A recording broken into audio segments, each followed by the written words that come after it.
Hello and welcome to another edition of the C Squared podcast. This is your host, Curtis, my co-host, Gaia, and we are here today with Laurent, who is from Kilter. He's going to be talking to us about being a full-time musician because he's a full-time musician and he lives in New York City, sometimes France as well. But he's a full-time guy, and so we thought we would have him on to ask him some questions and see if he can enlighten us on how to become a full-time musician. So Laurent, first of all, thanks for coming on. Good to talk to you. And thank you. Cool. So very first question I want to ask you is, can you give us a nutshell version of who you are, what you do? Sure, of course. I'm a bass player, also a producer of music, mainly in jazz music, but mixed with a lot of extreme music too. That's the basic of the band Kilter. In fact, we try to really mix the two ambiances and two genres. And so yes, in fact, since a few years now, I'm added to the fact I'm a full-time job musician, I'm also a producer. So I just want to make a living with the music I make. That's also another step, if you see what I mean. It's just I don't really play with other musicians or other artists like singers or something like this. I did that a lot before. I don't really do that anymore. So in fact, I'm French, so I was based in Paris for a long time, and I'm in New York since 2017. And I'm there to make a lot of different projects with a musician I can't find in New York because they are a bit different, and I like to be there. It motivates me. It's very short. It's not really precise, but I think that's like a bio. Cool. I like it. So can you, just as a very, second thing, since I already asked you the first question, can you kind of go back to when, so you've been a full-time musician since what date? I think you said, but then it slipped my mind. You mean when I started to be a full-time musician? When you stopped working any other jobs and you were just a full-time musician, what date? For other artists, you mean? No, just in general. So like when you started working in music, just in music. I started to live because of new music since I'm 17. So, Oh, you've been doing it since I stopped, yes. Oh. Since 92. Oh, wow. 1992. I never did another job, in fact. I always make music. Oh, okay. No. Okay, so that makes things even more interesting here. Okay, good. So, so you started when you were 17, just being a full-time musician. So how does one just go from being like, I guess in high school to just being a full-time musician? In fact, I was in high school. In France, it's a bit strange because we go to the baccalaureate, but I didn't go there. I stopped before to go in a professional musician school, in north of France, and another one, a jazz school in Paris after. But I was at the conservatory before for the classical guitar, for a while too.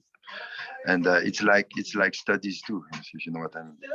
But I never went to university, for example, because I really was in music since my young age, in fact.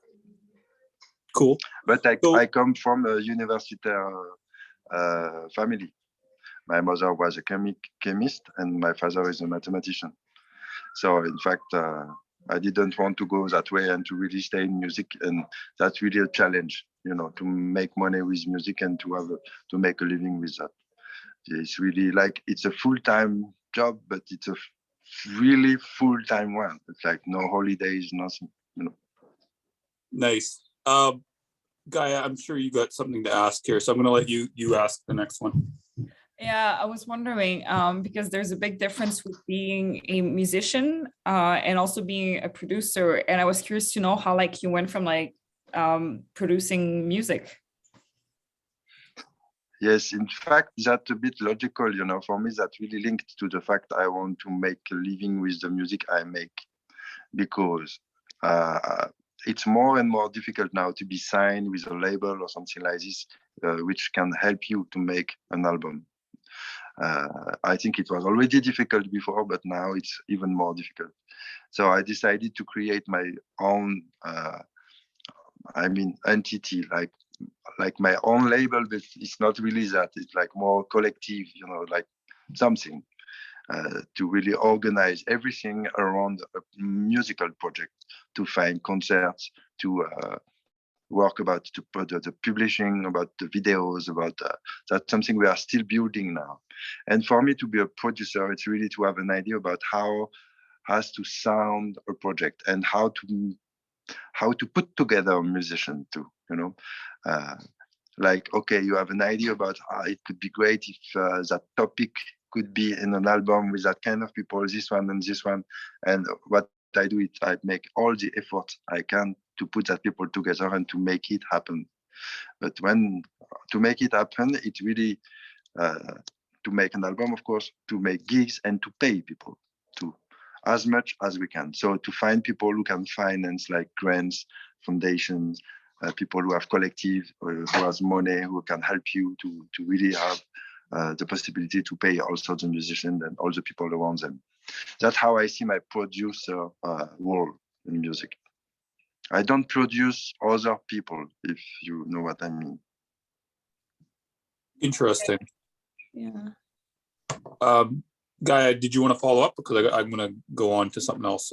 I'm just curious, is there a reason why you don't want to produce other people's music, I mean? No, because I'm still a musician. I don't want to produce things in which I'm not playing. Okay, fair. Otherwise, otherwise you just take care of admin shit for the others, and I really don't want to do that. But can't you make more money doing it for other people? I have no idea. Fair. But I'm not really interested by the money itself. I'm really interested to need the money I need for making something. Fair. So now, where do I want to go from this? So let's say, when you're trying to get the finances together for something, what's kind of the process you go through in order to find people to get the funds that you need, if you're willing to say? To find the funds, you mean? Yeah, like how? Sorry, like can how you say did, it again? How do you find people to invest in the project? I guess is what I'm trying to say. That's a big topic. It's a bit magic. Sure. In fact, when you are motivated for something, you have people who help you. Mm-hmm. That's really how it works. It's the same for like people who have money and they want to help artists. That's the same for foundation or grant institutes. You really have to argument what you are doing in a good way, to really explain things, like to create a need for that people to help you by giving you some money. And that's also the same when you are looking for concert or booking a tour. You really have to argument. People want to be excited that you are here. That's the first thing, and then you can have some money from them. So basically, you have to learn how to be a salesperson, I guess. Is that right? I think you have to learn that you are not interesting as a musician. To be interesting as a musician is not just a question of ego. Yeah. It's also how you talk about what you do. Or you are lucky. But I can't count on luck, If you want to make something really underground or something really special, if you are waiting for the moment when you have luck enough to make it possible, you will never do it. You really have to do it and to explain to people what you are doing, and then I think what I want to live in music is that the normal musician life, which is not linked to fame. Because for me, the fame, it's great. I worked with many famous people and I made a lot of money like this, and etc. But for me, that's an anomaly. That's something not normal. What I want to do is not to wait for this. I want to really No, like a daily life, in fact, but in music. Fair. So that's a lot to unpack there. So now let's kind of get back to where we were at before. So now so like let's say like Gaia is a musician. So like if someone like her wanted to become full-time, but they have to work another job and stuff like that, how do you think that they could transition from working a day job into being a full-time musician?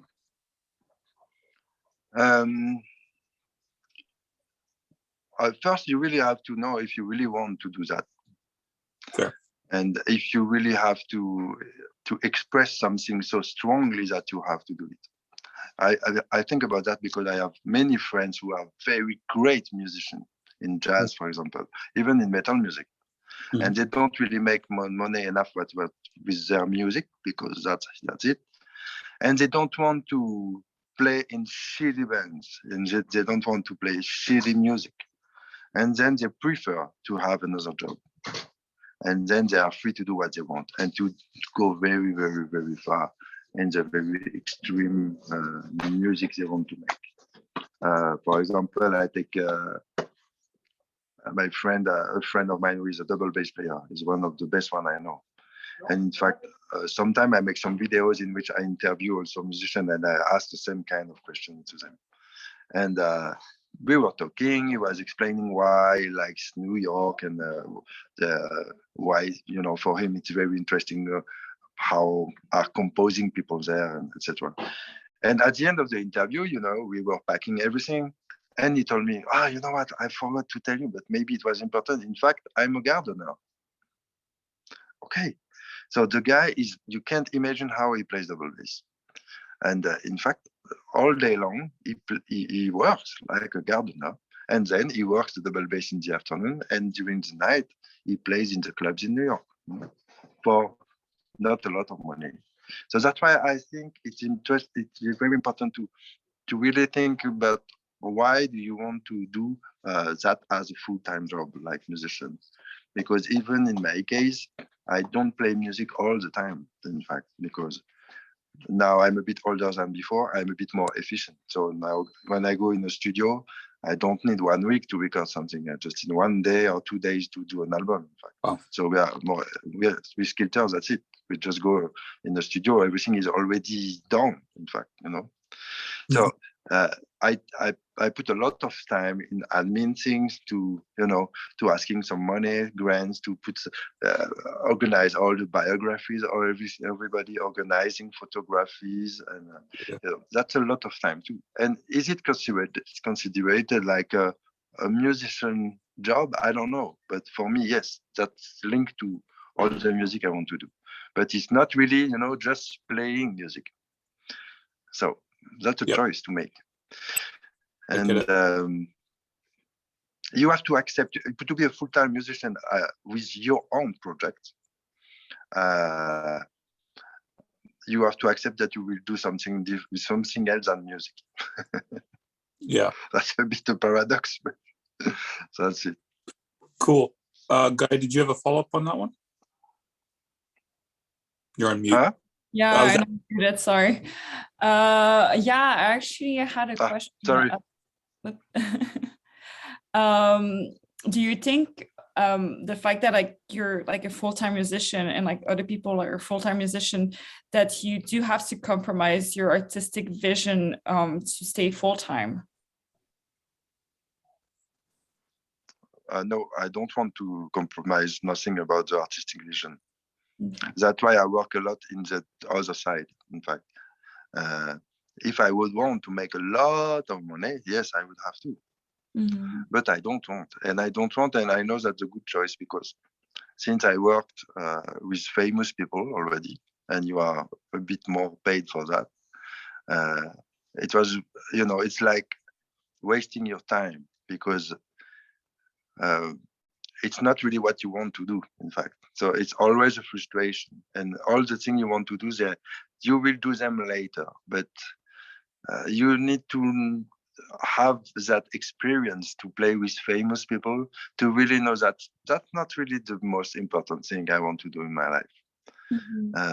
When you have an artistic vision, because when you are a musician, you can also accept to be a very good signman. That's a hard job, you know. And to really do that for the rest of your life, that's really great. And then you can have a comfortable life with doing music only. But for your own project, you really have to think in a better way, like to be a bit smart about how, and to take a lot of risk too. So to not be you have to be stable enough to accept that sometimes it will be very hard, like actually. And at the moment, it's really difficult. Even more than before, in fact, because the next year will be difficult. You really have to find ways to, to hold on and to continue to believe in what you do and to continue to book. And even it's really hard. And if you are not stable in your head, you will start a project and 2 or 3 months after, you will stop it because you take too much risk. Yeah. So that's the whole thing. So basically, you're saying that you at least feel that the person needs to have like a real desire to create versus wanting fame. Is that right? Yeah, it's not only a desire; it's really a need. It's a question of life or death. Huh? Fair. It's if you don't do it, you really miss something. In fact. Interesting. And you do. So. Okay, I'm just trying to think how I want to phrase this here because I don't want it to sound dumb, but so what do you think is the difference between someone that wants to just actually, how do I want to phrase this? So there are lots of people that want to just be famous. There's lots. They just want to have fame. They just want to have the money and that type of thing. Are you saying you don't think that they would last with a career in music if they didn't really like have that want to create, but they more want the fame? Is that what you're saying? First, you have to analyze what it means to be famous. Sure. Everybody can be famous. Like everybody can win at the lottery. That's a bit the same. If you take 1,000 people and they do exactly the same work, on their music, it's good or not, that's not the point. Maybe one will be famous, and you can be this one. So that's a risk to take.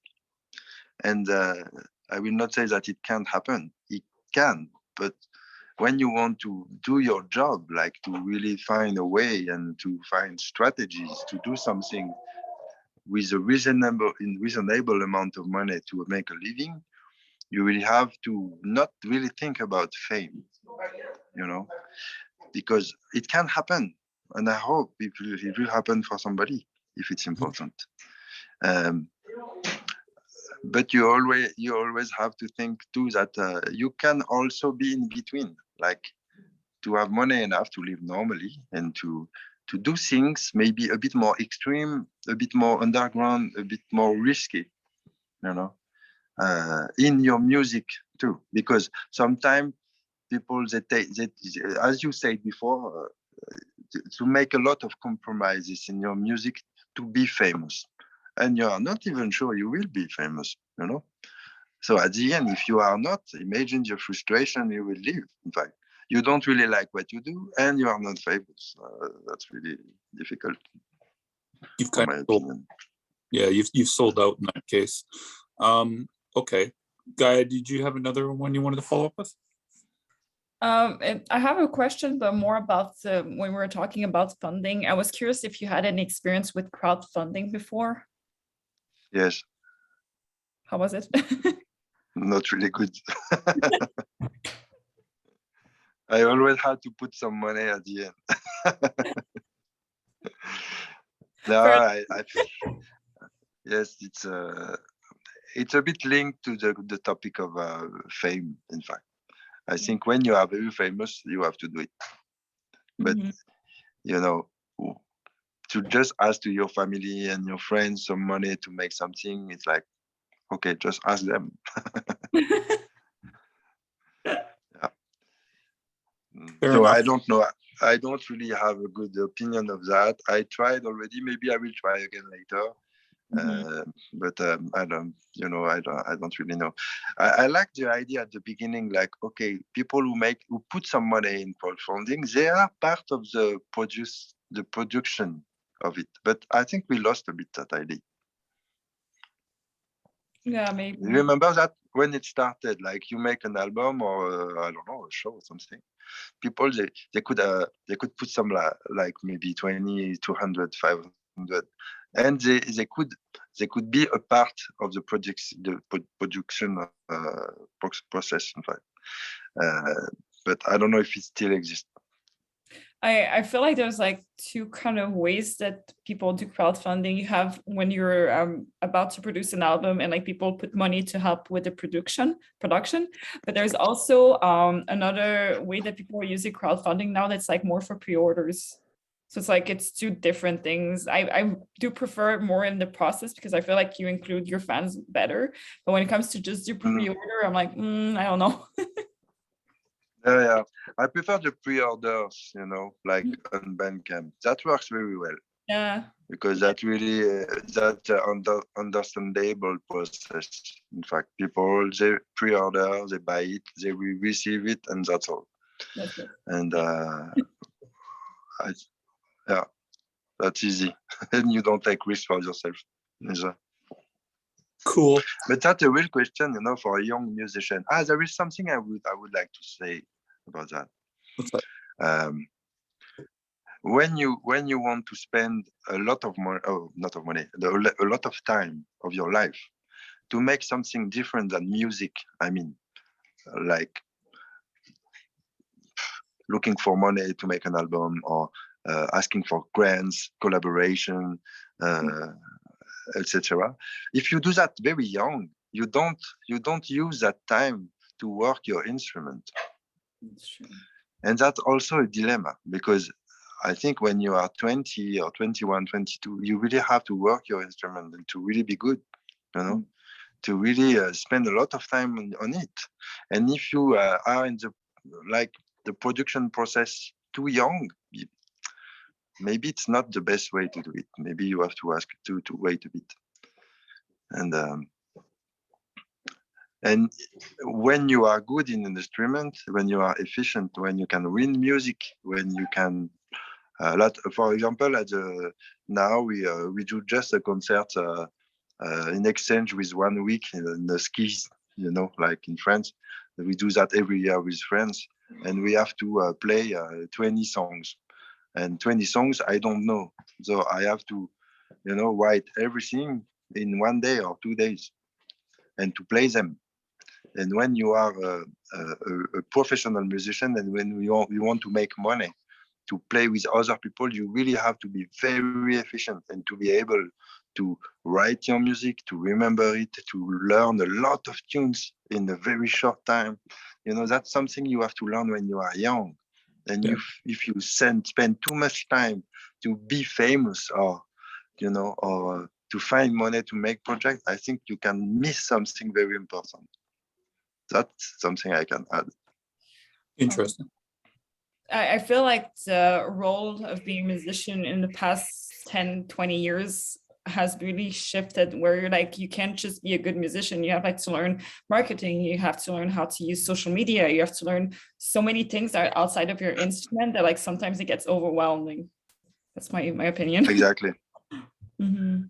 Yes, of course. That's really hard. That's a hard task to understand how it works, to have time to do it, to make a strategy. That's really difficult. That's a hard job, We are a bit lucky in France because there is a system in which when you make an amount of concerts during the year, they give you money every month. It's not a lot of money, but but that's really hard to make that amount of shows, in fact. Yeah. But at least there is something. There is something. I think that also how the countries and governments, they consider the artists themselves. When you go in poor countries, you can have no chance to have some, to make a living with your music. You can do that in the countries who decide to help the artist too. So sometimes maybe you have to move and to go somewhere else. Yep. That's also an option. This is true. That's what I do. You just go between France and New York, right? Yes, that's why I want to be in New York. Not because I will make money in New York, but there is a real essence of the music I want to make is in New York. Yeah. And I can use the French system to make it, Yeah. But not only the French system, also the American system. So you have to find ways to make it possible. Yeah. Everything is possible. That makes sense. So we're about to run out of time, guys. So we're going to have to wrap up. Gaia, do you have a final question that you want to ask, Laurent? Can be like my final question, or it has to be like really. Want to do one before your final? That's totally cool. Okay, well, I'm gonna go with my final question. So this is a question that has nothing to do with music, but Okay. it's the question for this year that I always ask any guest that I can ask. What's your favorite shark? My favorite what? Shark. Requin. What's that? Huh? Requin. Requin? Yeah. Yes, I understood this, in fact. Okay. I was just wondering, what is that question? Because my girlfriend, she always asks me what my favorite dinosaur. Oh, I asked that too. And I've never know. So I know which one I like, but shark, I think I should say, I don't know how to say that in English. Requin marteau. Oh, okay, it's the shit, I can't remember it, but it's the one that has like the weird face. With a hammer, yes. Hammer, like armor shark. Yeah. We say that? Okay, so Yeah, that's perfect. same So thing, this yeah. one. Cool. I'm glad we have a translator here. This is good. So Laurent, thank you for coming on the show. Do you have any final words you want to say before we stop? Be strong. That's my final word. Cool. Okay, and with that, we are done.